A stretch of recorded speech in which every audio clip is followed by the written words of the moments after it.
ডাকসুর ফলাফল ঘোষণার আশা নির্বাচন কমিশনের এই নিয়ে আরও জানানোর জন্য আমাদের সঙ্গে জাহাঙ্গীরনগর বিশ্ববিদ্যালয় থেকে যুক্ত আছেন সহকর্মী সিফাত শাহরিয়ার, সাজিদা রাফাত এবং ফরহাদ বিন নূর। তবে শুরুতেই চলে যেতে চাই সিফাতের কাছে। সিফাত, আপনার কাছে জানতে চাই আসলে যে হল সংসদের ভোট গণনা কি শেষ হয়েছে কিনা, আর কেন্দ্রীয় সংসদের ভোট গণনা শুরু হবে কখন নাগাদ এবং রাত 11টার মধ্যে কি ফল দেওয়া সম্ভব হবে যতটা বলছেন তারা?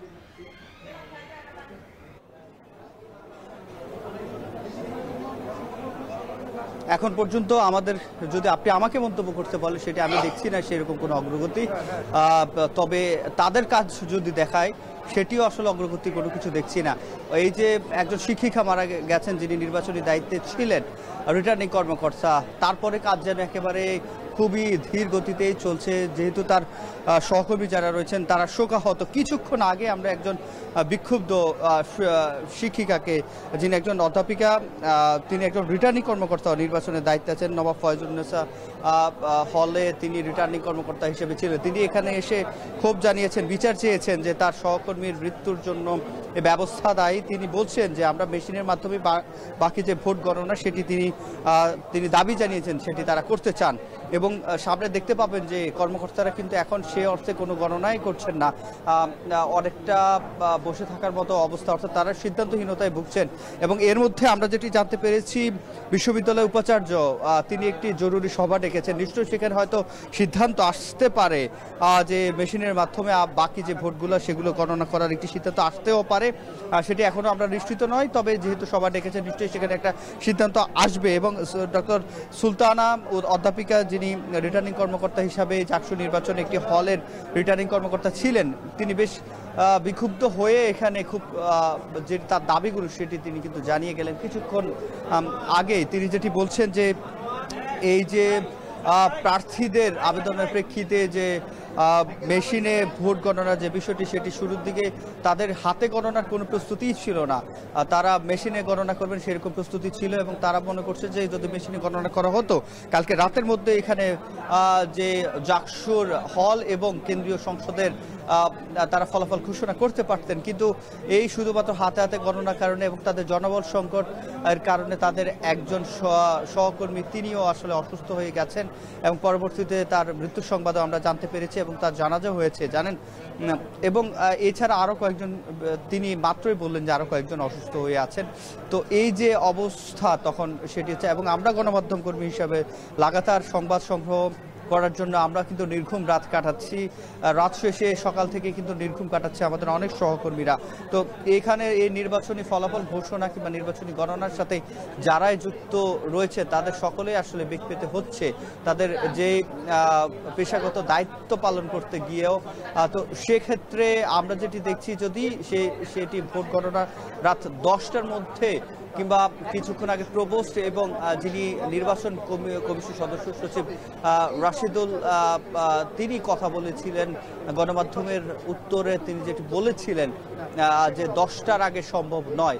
হাতে 10টা এখন যেহেতু অনেকটাই থেমে আছে কাজ, সেক্ষেত্রে 10টাতেও বোধহয় সম্ভব হবে না যদি না তারা মেশিনের মাধ্যমে কাজ শুরু করে। তো এই ছিল আমার কাছে ডাকসু নির্বাচন কমিশন কার্যালয় থেকে সবশেষ। এবার একটু হলের বাইরের দিকে একটু তাকাতে চাই, সেখানে আছেন সাজিদ রাফাত। সাজিদ, এই যে ভেতরের পরিস্থিতি যদি বলি, এখন কাজ স্থবির হয়ে আছে, বাইরের পরিস্থিতির কথা জানাবেন, সেখানে প্যানেলের যে নেতাকর্মীরা তারা উপস্থিত আছেন কিনা, কোনো দাবি দাবা তাদের তরফ থেকে জানানো হচ্ছে কিনা?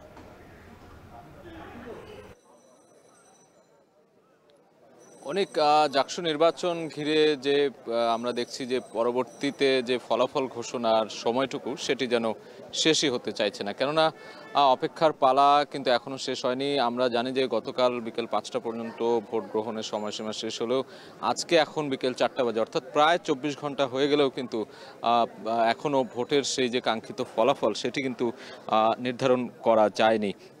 সবশেষ আমরা জানতে পেরেছি 18টি হলের যে ছাত্র সংসদের যে গণনার যে বিষয়টি সেটি শেষ হয়েছে, তবে এখনও কেন্দ্রীয় যে ফলাফল সেটিও এখনও বাকি আছে। আমরা একটি তথ্য জানতে পেরেছি যে এখানকার যে নির্বাচন কমিশন সচিবালয় বা প্রক্টর যিনি রয়েছেন তিনি বলেছেন রাত 10টা থেকে 11টার মধ্যে ফলাফল ঘোষণার একটি সম্ভাবনা রয়েছে।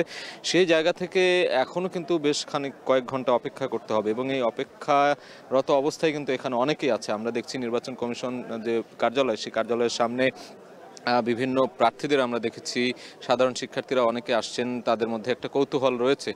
গণমাধ্যম কর্মীরা তো রয়েছেনই গত দুদিন ধরে এখানে এই সংবাদ সংগ্রহের জন্য, কিন্তু এখন পর্যন্ত এই যে ফলাফল, যে মূল যে ফলাফল সেটি কিন্তু এখনো পাওয়া যায়নি। খুবই ধীর গতিতে চলছে, কেননা ম্যানুয়াল পদ্ধতিতে সেখানে গণনা করা হচ্ছে। তবে আমরা একটি অনানুষ্ঠানিকভাবে তথ্য পেয়েছি যে এই গণনা কার্যক্রমকে ত্বরান্বিত করার জন্য লোকবল বাড়ানো হতে পারে। সেখানে যে কয়েকটি টেবিল রয়েছে, আরও একটি টেবিল বাড়ানো হতে পারে বলে আমরা কিছুক্ষণ আগে জানতে পেরেছি। তো এই 10টা-11টার মধ্যে আসলে ফলাফল ঘোষণা আদৌ সম্ভব হবে কিনা সেটি দেখার জন্য কিন্তু আমরা এখানে অপেক্ষা করছি। এখানে বিভিন্ন প্যানেলের প্রার্থীরাও রয়েছেন।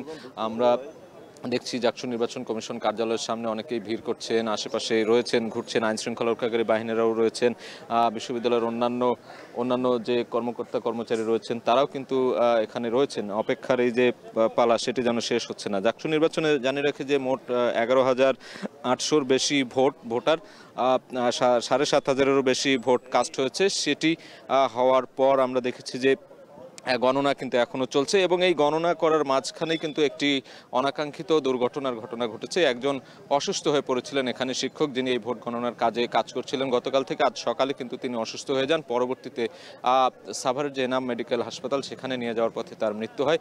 সেই মৃত্যুর পরেও কিন্তু একটি শোকের ছায়া নেমে এসেছে। তবে এই এত কিছুর মধ্যেও গতকাল ছোটোখাটো দু একটি অনাকাঙ্ক্ষিত ঘটনার মধ্য দিয়ে, অভিযোগ পাল্টা অভিযোগের মধ্য দিয়ে ভোট গ্রহণ শেষ হয়েছে। তার পরবর্তীতে কিন্তু এই যে ভোট গণনার যে কার্যক্রম সেটি এখনো চলছে, এখনো শেষ হয়নি। সেটি কখন নাগাদ শেষ হবে আসলে সেই অপেক্ষায় আমরা রয়েছি। গণমাধ্যম কর্মীরা, এখানে যারা প্রার্থী রয়েছেন, সাধারণ শিক্ষার্থী, সবার মধ্যে একটা উদ্বেগ, কণ্ঠার মধ্যে কিন্তু সবাই পার করছেন যে কখন এই বহুল কাঙ্ক্ষিত যে 33 বছর পর যে নির্বাচন অনুষ্ঠিত হলো সেটির ফলাফল হাতে পাওয়ার বা ফলাফল আসার ক্ষেত্রে যে অপেক্ষা, সে অপেক্ষা কিন্তু এখনোই করতে হচ্ছে। তবে আমরা আরও একটি সূত্রে জানতে পেরেছি যে এখানকার উপাচার্য যিনি রয়েছেন তিনি একটি অভ্যন্তরীণ একটি বৈঠকও ডাকতে পারেন বলে আমরা জানতে পেরেছি। তো সেই বৈঠকে আদৌ কখন হবে বা সেখান থেকে আসলে কী বার্তা আসতে পারে সেটি হয়তো জানতে পারলে আমরা জানানোর চেষ্টা করব। তো আমরা রয়েছি নির্বাচন কমিশন কার্যালয়ের যে সামনেই, সেখান থেকে আসলে এই ছিল আমার কাছ থেকে থাকা সব শেষ খবর। আমরা পরবর্তীতে আরও কোনো আপডেট পেলে হয়তো দর্শকদের জানানোর চেষ্টা করব। সাজিদ, নিশ্চয়ই আপনার মাধ্যমে জেনে নেব। এবার আবারও চলে যেতে চাচ্ছে হচ্ছে ঠিক জাহাঙ্গীরনগর বিশ্ববিদ্যালয়ের আরেকটা প্রার্থী যেখানে আছেন ফরহাদ বিন নূর। ফরহাদ, ভেতরের পরিস্থিতির কথা যদি বলি তাহলে সেখানে স্থবির হয়ে আছে, বাইরেও যারা ফল প্রত্যাশী তারা অপেক্ষা করছে। আমি জানতে চাই যে আসলে নেতাকর্মীদের তরফ থেকে যারা আসলে প্রার্থী তাদের থেকে এখন পর্যন্ত কোনো ধরনের কোনো মন্তব্য এসেছে কিনা, ভোট এই যে বিলম্ব হচ্ছে এই সমস্ত সব সার্বিক প্রেক্ষাপট বিবেচনা করে? হ্যাঁ, অনেক নিশ্চয়ই তাদের পক্ষ থেকে মন্তব্য এসেছে এবং আমরা তাদের সঙ্গে কথা বলেছি। ইতিমধ্যেই আমরা কথা বলেছি বাংলাদেশ ইসলামী ছাত্র শিবিরের যিনি জিএস প্রার্থী মাঝহার, তার সঙ্গে কথা বলেছি। আমরা একটু আগে কথা বললাম বাগচার সমর্থিত প্যানেলের যিনি ভিপি প্রার্থী, তার সাথে আমরা কথা বলেছি। তারা কিন্তু যে বিষয়টি বলছেন যে এই যে ভোট গণনা হতে যে বিলম্ব হওয়া এবং এখানে যে একটি ভোগান্তি যে একটি তৈরি হয়েছে এবং এখানে যারা শিক্ষকরা রয়েছেন তারা নিরলসভাবে, বিরামহীনভাবে তারা যে কাজ করছেন এবং একই সঙ্গে আমরা দেখছি যারা বিশ্ববিদ্যালয়ের অন্যান্য কর্মকর্তা কর্মচারী তারাও কিন্তু এই কাজের সঙ্গে জড়িত রয়েছেন। কিন্তু এখন পর্যন্ত কেবলই আমরা যতটুকু দেখেছি যে প্রায় হল সংসদগুলোর ফলাফল তারা মোটামুটি রেডি করলেও এখনো পর্যন্ত কিন্তু যে কেন্দ্রীয় ছাত্র সংসদ সেইটার কিন্তু এখনো প্রস্তুত করতে বিশ্ববিদ্যালয় কর্তৃপক্ষ একেবারেই এখনো সম্ভব হয়নি এবং ফলাফল এই যে ভোট গণনা, কেন্দ্রীয় সংসদের ভোট গণনাও কিন্তু এখনো একেবারেই শুরু করা সম্ভব হয়নি। এবং এই যে ব্যাপারটি ঘটেছে এটি গতকাল যখন ছাত্রদল যখন তারা দাবি করলো যে জামায়াতে ইসলামীর কোনো নেতার কোম্পানির কাছ থেকে নির্বাচনের বিভিন্ন সামগ্রী কেনা হয়েছে, ফলে যে মেশিন দিয়ে ভোট গণনা করা হবে সেই মেশিনে যেন ভোট গণনা করা না হয়, যেন ম্যানুয়ালি যেন গণনা করা হয়, এরকম একটি দাবির প্রেক্ষিতে এবং আমরা পরবর্তীতে দেখেছি ছাত্রদল ভোট কিন্তু বর্জনা করেছে। এরকম একটি দাবির প্রেক্ষিতে কিন্তু বিশ্ববিদ্যালয় প্রশাসন কিন্তু ভোট ম্যানুয়ালি ম্যানুয়ালি গণনা করবার কিন্তু তারা সিদ্ধান্ত নেয়। এর ফলে যেটি তৈরি হয়, এই যে ব্যালটগুলো তৈরি করা হয়েছিল সেগুলো কিন্তু তৈরি করা হয়েছিল ওএমআর মেশিনে স্ক্যানিংয়ের মাধ্যমে ফলাফলটা বের করবার জন্য, কিন্তু ওই ব্যালট পেপারে যখন ম্যানুয়ালি গণনা করা হচ্ছে তখন কিন্তু স্বাভাবিকভাবেই একটু বেশি সময় লেগে যাচ্ছে। আমরা দেখেছি যখন ঢাকা বিশ্ববিদ্যালয়েও কিন্তু আমরা দেখেছি সেখানে ভোটার সংখ্যাও বেশি ছিল, সেখানে ওএমআর এর মাধ্যমে গণনা করবার কারণে কিন্তু তুলনামূলক জাহাঙ্গীরনগর বিশ্ববিদ্যালয়ের চেয়ে আগেই সেখানে গণনা করা সম্ভব হয়েছিল। এবং আমরা যখন দেখলাম এখানে নেতারা যেটা বলছেন যে ছাত্র দলের একটি ভিত্তিহীন দাবিকে, একটি ভিত্তিহীন অভিযোগের ভিত্তিতে যে বিশ্ববিদ্যালয় প্রশাসন বিষয়টিকে আমলে নিয়ে যে ম্যানুয়ালি ঘোষণা করার যে সিদ্ধান্ত নিয়েছে এটি একেবারেই অমূলক তারা বলছেন। তো এই ছিল আমার কাছে জাহাঙ্গীরনগর বিশ্ববিদ্যালয় কেন্দ্রীয় ছাত্র সংসদ ও হল সংসদ নির্বাচনের ভোট গ্রহণের সবশেষ তথ্য। জাকসু নির্বাচনের নাটকীয়তার মোড় খানিক পরপর বদলে যাচ্ছে।